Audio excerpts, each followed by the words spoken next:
Assalamu alaikum everyone. Today I welcome you all to the online session of chemistry. Today we will be starting our new chapter number 6, that is states of matter.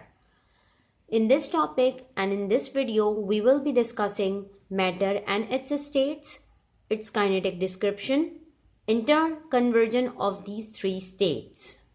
Now, starting with the very basic definition of matter that you have already learned in previous classes as well, that is, anything that has mass and occupies space is called matter.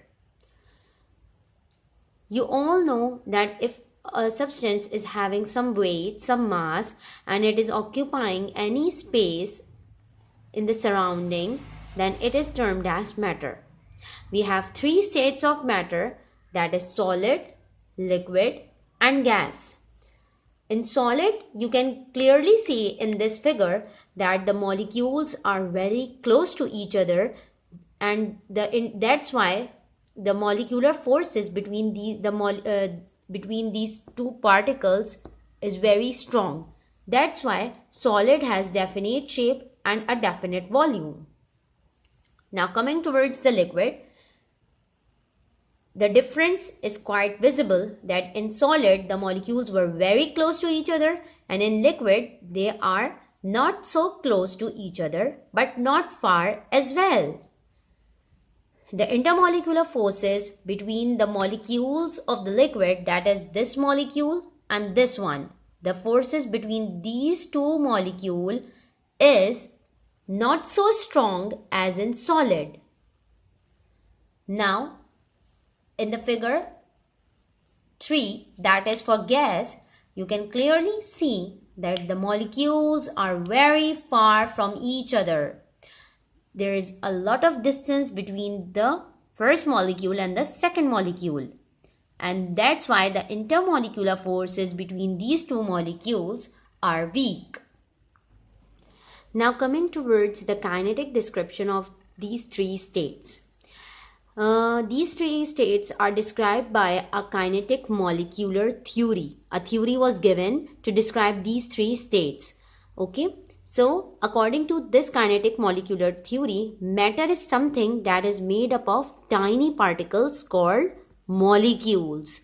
These tiny particles, these circles, these tiny particles present in any substance are termed as molecules. And therefore that substance or that particle is termed as matter.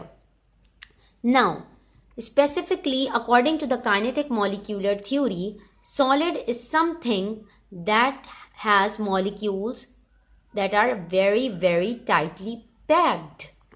You can see in the figure the molecules in this box are very tightly packed, because the intermolecular forces, that is the force between one and the second molecule, is very strong. That's why they are very close to each other and tightly packed, and because of that they have definite shape and definite volume.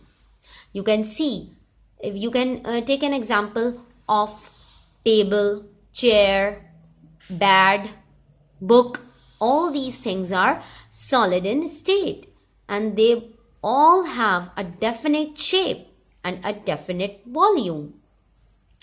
All these things are not irregular in shape. Number second point, that is the molecule possess vibrational motion. What does this mean? This means that the single molecule moves at its place. It moves back and forth but does not go anywhere else. It just vibrates on its own place. Now coming towards the liquid, it is not tightly packed and the molecule moves in all directions like this. And it has no definite shape, but it has fixed volume. You can take an example of water. Water does not have definite shape. If we pour the water in the glass, it takes the shape of a glass. And when we pour the water in a jug, it takes the shape of that jug. but it possesses fixed volume because the intermolecular forces between the molecules of the liquid are not weak as in the gas. That's why gas molecules are very far from each other. You can see in the diagram as well. And it does not possess any definite shape and also does not possess any definite volume. So this was according to the kinetic molecular theory.